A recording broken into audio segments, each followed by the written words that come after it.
না অনেকে 10 টাকা ঝালমুড়ি বিক্রি করে না ফেরির উপরই, কারণ কি মামা?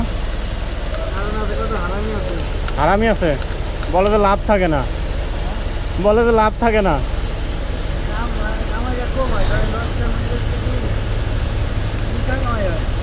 ঠিক আছে, কিন্তু বিক্রি করলে লস তো আর হয় না।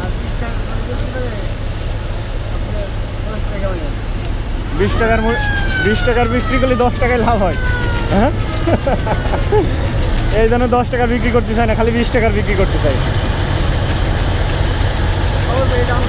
হ্যাঁ ঠিক আছে, তার মানে আপনি নিজেই স্বীকার করতেছেন যে 20 টাকার বিক্রি করলে 10 টাকার লাভ হয়, আর দেখা যাচ্ছে 10 টাকার বিক্রি করলে লস হয় না। না না, এই জন্যই তো বলতেছি যে আপনি তো ভালো কাজই করতেছেন, যে 10 টাকার চাচ্ছে তারা 10 টাকায় দিচ্ছেন আর কি। 20 টাকার বিক্রি করলে তো মোটামুটি বেশি লাভ হয় আর কি। ঠিক আছে।